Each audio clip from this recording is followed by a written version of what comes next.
Hey guys, welcome to my YouTube channel. আমি দেবফিন বলবো, তোমরা কেমন আছো? আশা করি সবাই ভালো আছো। আমি যে জিনিসটা নিয়ে কথা বলতে যাচ্ছি সেটা হচ্ছে ডেডপুলের টিজার অলরেডি গতকালকে ড্রপ করা হয়েছে রাতে। তো আমি রাতে ভিডিও বানাতে পারিনি, তো আজকে আমি সকালে বানাচ্ছি। সেটা আমার পিছনে ব্যাকগ্রাউন্ড দেখে বুঝতে পারছি, আমি ব্রাশ করছি অলরেডি।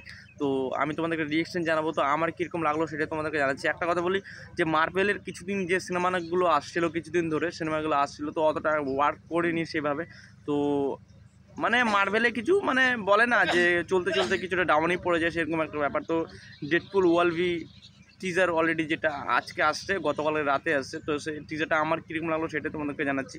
এক কথায় বলি যে দুটো হিরোকে এক জায়গায় করা হয়েছে, তো এটাই ইউনিক একটা ব্যাপার। তো আশা করছি সিনেমাটা ভালো হবে। কিছু অ্যাকশন সিকোয়েন্স কিছু দেখানো হয়েছে, আর খুব একটা কিছু আহামরি কিছু দেখানো হয়নি। তো আশা করছি এটা যে অটোগ্রাফি যেরকম আলাদা লেভেলের একটা মানে চেহারাটা যেটা ডেডপুল যেটাকে বলে, আর এক্সমেন আছে এটাতে অলরেডি, তো সিনেমাটা অবশ্যই হিট তো হবে। আমার তো খুব ভালো লেগেছে। আর তোমরা যদি না দেখে থাকো, প্লিজ ইউটিউবে তোমরা সার্চ করো Deadpool teaser, will be real teaser. তো অলরেডি তোমরা পেয়ে যাবে অ্যাভেলেবেল। তো তোমার কীরকম লাগলো, আমার কীরকম লাগলো সেটা আমি জানাচ্ছি। আমার খুব সুন্দর লেগেছে। আর তোমাদের কীরকম লাগলো সেটা আমাকে জানাও কমেন্ট করে, এবং লাইক শেয়ার এবং সাবস্ক্রাইব করে। তো আমার চ্যানেল ভালো থাকবা। তো সবাইকে টাটা, টেক কেয়ার। চলো আমি